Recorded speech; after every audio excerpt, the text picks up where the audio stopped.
好，大家好，欢迎来到赵世界什么都聊。我们今天的名人时间胶囊呢，非常荣幸呢，邀请到来自于我们马来西亚的一位纳都哦。你好，我应该叫你主席才对。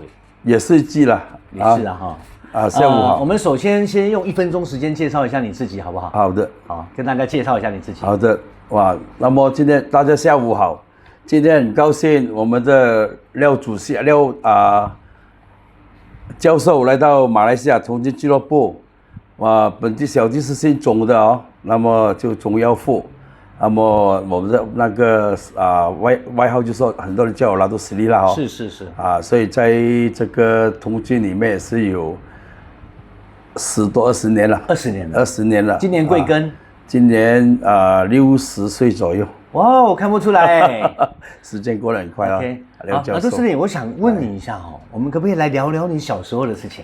哦，小时候啊，哎呀，小时候也是比较苦，比较一个怎么讲啊，也是苦啦，对，小康之家啦。哦，你还有印象中爸爸对你的印象吗？你对爸爸的印象有没有？爸爸对你严不严格？小时候严格。那么小时候，那么我们很小就一个小康之家咯。是。那么小康之家也是读书不是很好学啦。是那么就每次那个就是说一年级我就比较调皮一点啦。比较调皮。调皮一点就每次去做什么都是什么就比较好动啊。是任性啦好像很记得有一次哇。我的老妈时常也是就教导我们啦，教导我啦。后来调皮的时候就比较很任性咯，好像是比较调皮咯。是。那么应该讲起来，在12岁那年啦，12岁那年就也是在一个学校小康之家，就在那个一个小学毕业啦。是。这个是我的一个传奇啦。OK。那小学毕业的时候就应该12岁那年了。12岁那年呢，就我们每一个学校就毕业生了，毕业12岁就学校会主办一个学期就去旅行了哈。旅行对。那么旅行呢，就第一站去到马来西亚有个黑风洞了，不知道大家会知道吗 ？OK， 回头我们补充一些材料给大家看。黑风洞是蛮出名的了，在马来西亚是个那个印度庙的一个那个楼梯也是蛮高的了，应该有272一个台阶了。那么第二个站就去到动物园了。动物园那时候12岁嘛，调皮嘛，刚刚毕业哦。那12岁我也是比较任性啦。那么就校长有讲，那2头老虎啦，是老虎就比较有一岁就很什么很屌啦。那我说哇好奇嘛，我就爬进里面去。你爬到老虎洞里去啦？那么就爬进里面去，哇，这个是很难忘的一个，哇，很危险哎！那时候小嘛，任性嘛，教授。那么爬进去了，爬进去了就有个里面有一个笼很大的啦。是。那老虎就跑来跑去了。这个故事应该在75年了。是。75年就应该是40年前了。是。40多年前了，75。那我就不是叫老虎来了，跑前去。就好像有点心的这样，你来了，我就当作是好朋友了，好朋友玩就完了，叫他就过来，他就真的过来过来就老虎就躺住那边是躺那边哇，我就当时是猫咯，一只小猫咯，花猫咯，是哇，这故事真的这个是马来西亚应该第一个啦，第一个有这样的那个不是胆量啦，好奇啦，任性啦。然后老虎来的时候，我就慢慢去疼它咯。老虎你知道好像猫这样，你疼它这里脖子，慢慢脖子摸一下，它很爽的咯，对吧？是。然后就后来就慢慢去拉就弄到那个呼吸，慢慢扯，它也是好玩嘛。扯后来就扯一下，就慢慢去看它牙齿咯，去擦牙齿咯，擦出来就拉到耳朵咯，一直拉，一直拉就一直扯啦。是，我没有想到我还有个朋友也是同学啦，也是蛮任性也是跳进来又跳进来了，哇，这次糟糕了，糟糕了，这个故事就来了啦。是，那跳进来才扯到尾巴哎呦来了，尾巴一扯尾巴，老虎就尾巴就它就有点生气了，因为它一直扯嘛，是，那它会生气了嘛，是，那么我以为它生气的时候就没有什么感觉，玩兴奋，然后呢它就已经生气了，就整个嘴巴一开了，我整个手就给它咬进去了，哇，这个历史的课，一咬进去一直扯到里面，扯到这边来，是，老虎一直扯到里面去，是，后来扯进里面去。后来就喊哦，我的学生很多同学就在喊哦，哇，那么老师跳进来，我那个副校长跳进来就扯着我的那个肚子，就在一直跟我扯咯，是，一扯了之后，整个牙齿啊就咬到这全部，你看全部疤痕蛮厉害，这个最厉害，这个应该我看缝了差不多20多针啊，哦，看到骨头去了，那么之后这个整个手都是发了。好彩啊，整个手还扯出来，还有个手，那整个手就变成血手了。哦，整个手血了。是。那么马上就准备那个工作人员马上就坐以前的老虎车是黑白的。是。然后马上坐2楼里老虎车就去医院了。是。然后去到医院了之后，就马上就进行那个手术了，因为这个很大的一个新闻来的嘛，是。后来明天一早呢，就整个报馆就来拍我的照片了，那轰动整个马来西亚，就是我的童年一个这个传奇故事。是，也是有时候也是哦。回去爸爸打嘛，爸爸心疼坏了。哎呦，那就没办法，怎么也是，对吧？也是捡回一条小命，已经减肥了，还有个手咯。是，对吧？这不是意外，是任性了。任性哦，所以小时候也是希望大家听了就不要学这么坏蛋的一个动作了，这太危险了哦。你小时候印象当中的妈妈是什么样的一个人呢？妈妈是没办法，因为小康之家她也是有她的一个找钱嘛，对吗？也是为了一个家庭，因为家庭里面有5个兄弟姐妹，5个啊，我是排第2啦，老二来讲就变成老二就什么都是还是看着小弟，是。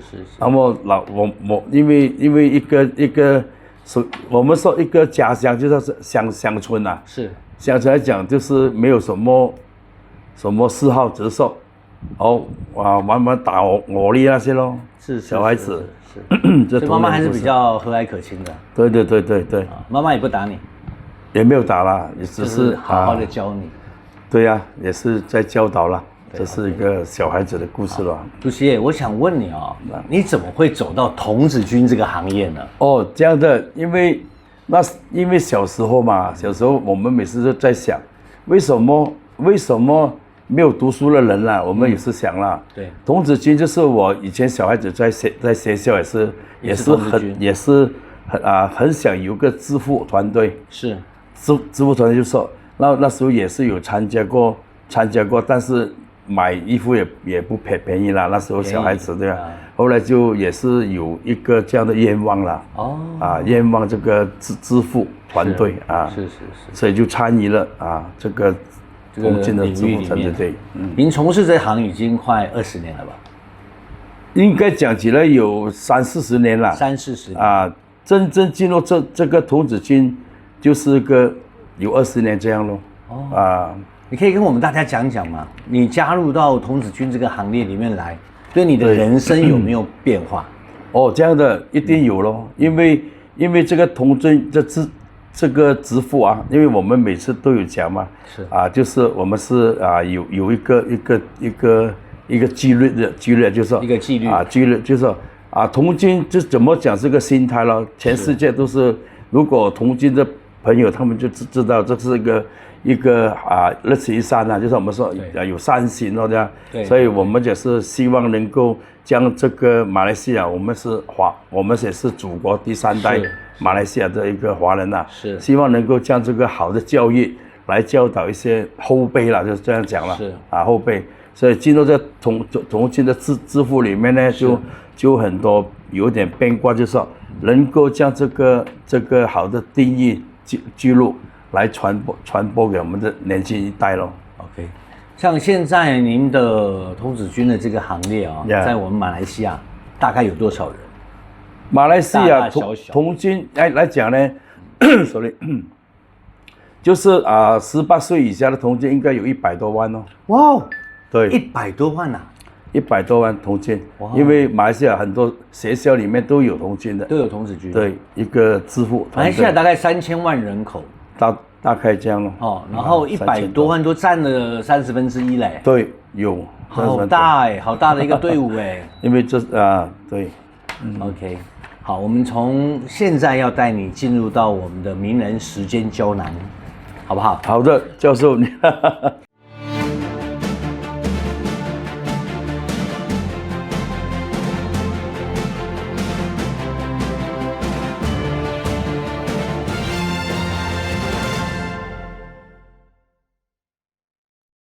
我们希望你留言给30年以后的几个人，好不好？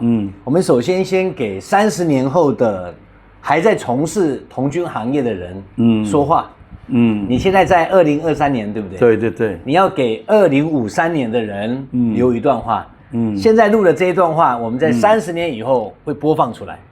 你想说什么？哦，这样的，因为我们童军的一个这是口号啦。每次我在不是教导啦，只是有一个口号，就是我们在这个童军，为什么我们要进入这个童军这个支付团队？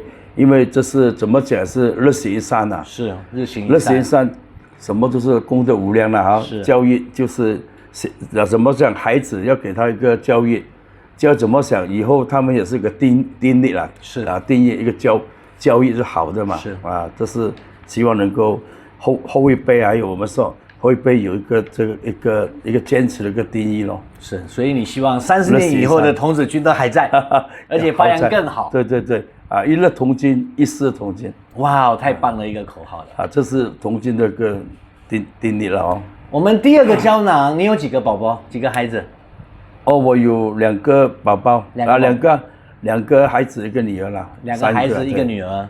我们先给老大留一段话，好不好？30年以后的他，不是现在。哇，30年的，你想告诉他什么 ？OK， 这样。那时候他几岁了？老大现在那时候几岁？老大40岁了咯。那到那时候就70岁了。70岁的，你想跟70岁的他说什么？哦，这样的，因为老大呢，现在也是从业是那个影视业啦。影视业，因为现在他也是有一些他的名望啦，因为在马来西亚他本身也是已经在那个影视业也是20多年了，是所以他也是有他的一个名望，我也是希望他能够将这个厨业啦能够传播到全世界咯。OK， 因为我们现在已经在这个时候，因为我本身也是世界粤菜华人协会，是这个影视已经有85个国家参与了。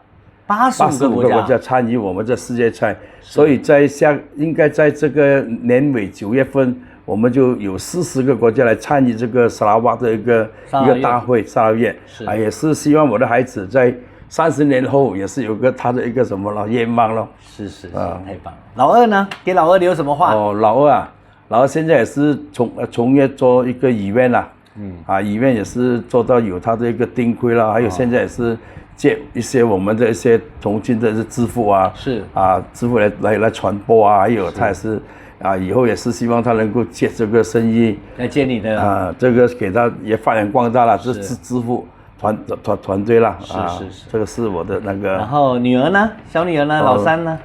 老三来讲，现在也是在马来西亚是从业那个从业了那个火锅店啦，是影视业了啊，是永修影视业然后就变成他也是。